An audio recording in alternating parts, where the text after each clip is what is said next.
você? Sim, E o que que você pode dar para elas além da TAI CNPJ? sim.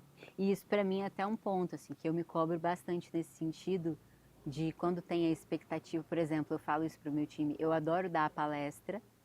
Meu problema é quando vem as perguntas, e às vezes são perguntas assim muito que vão determinar o rumo de uma empresa e sem eu ter todos os contextos. Isso, eu sou uma pessoa muito responsável, então isso eu fico, cara, essa pessoa está com uma expectativa que eu não consigo alcançar, sabe? E eu preciso falar isso para ela. E eu falo, mas assim, com dor no coração, porque eu queria poder alcançar, mas eu não tenho. E um outro ponto do que você falou, disso, né, das pessoas, tem uma questão no mundo corporativo que eu trabalhei muito tempo como executiva de empresas. E, obviamente, eu consegui ganhar muito bem, numa idade muito nova, é, e isso é uma raridade. E o ponto que sempre me incomodava nas empresas, e eu pensava, cara, mas será que quando eu tiver uma empresa, como é que vai ser? Será que... Eu não queria que fosse assim, que é o seguinte, os donos, eles enriquecem muito, mas os colaboradores, às vezes excelentes que estão lá e que fazem muita coisa do negócio, dificilmente enriquecem. Pouquíssimos. E aí uma coisa que eu coloquei para minha empresa é, inclusive a gente fala, a gente valoriza a riqueza, a gente tem um valor na cultura que é a grande riqueza, que eu quero ter o mínimo possível de pessoas dentro da empresa, não porque eu quero sobrecarregar a galera, mas que é porque eu quero que todo mundo que esteja na minha empresa, a empresa seja capaz de transformar a vida dela materialmente. Então, óbvio, eu quero ficar cada vez mais rica, mas todos que estão comigo, eu quero que eles possam ficar muito ricos. Por isso que eu quero que sejam pessoas boas, que gostem de estar lá, que estão se dedicando.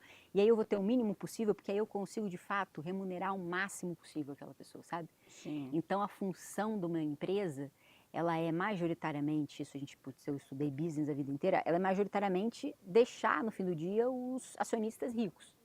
Essa é a função.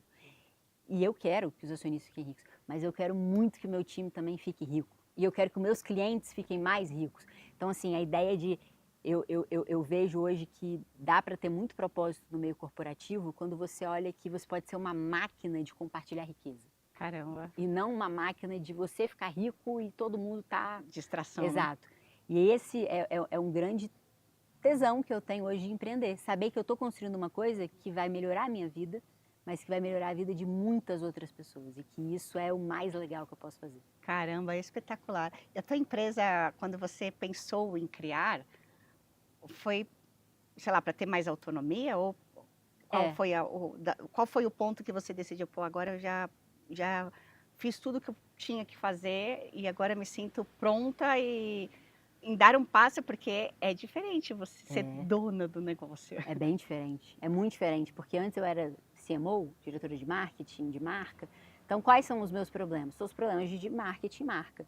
Agora, eu sempre tive um pezinho no ownership ali, mas eles eram os meus problemas. Quando você tem uma empresa, todos os problemas são São seus, teus. de qualquer área.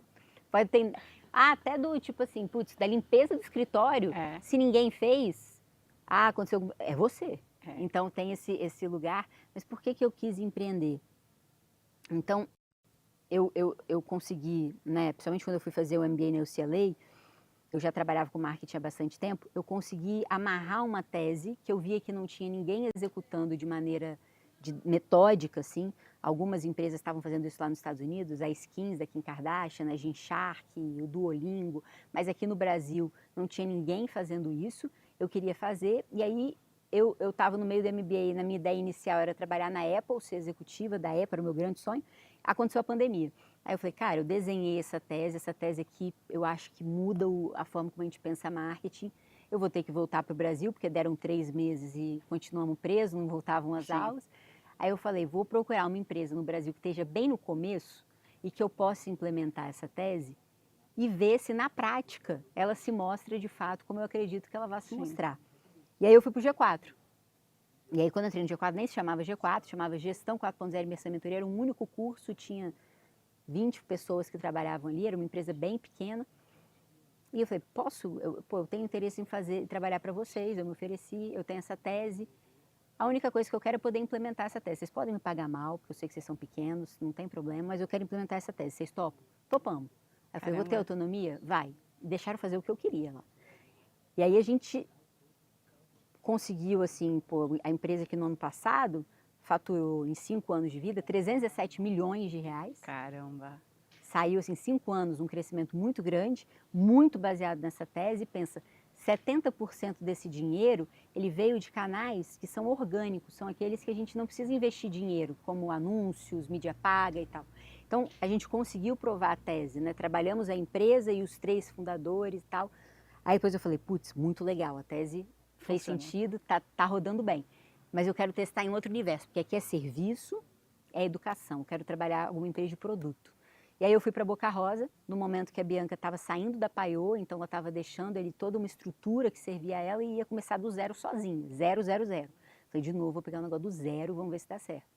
E aí a gente fez o lançamento, eu participei de todo o processo, fiquei 1 ano lá, então toda a organização, fizemos o lançamento e de novo a gente conseguiu fazer 5 vezes mais do que a Paiô fazia, com uma estrutura muito maior. Falei, pô, esse negócio realmente funciona.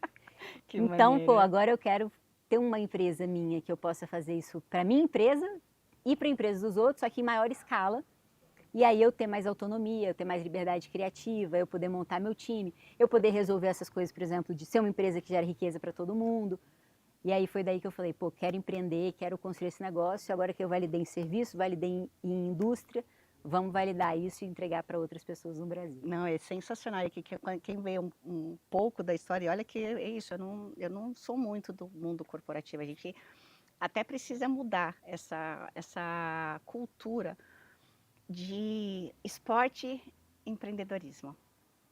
Os dois também têm acho. que caminhar junto. E eu Concordo. acho que essa nova geração, até das atletas, né, do futebol, elas têm um entendimento muito maior. A gente atleta é atleta e ainda tinha aquele estereótipo que atleta não estuda. Falavam que não era inteligente. Aí você Que fala, isso? viu a entrevista do jogador X lá, não sei o quê, que falou, nós vai. E aí sempre foi associado pouco estudo, porque o atleta, né, não vai fazer uma formação, com essa coisa de você não empreender.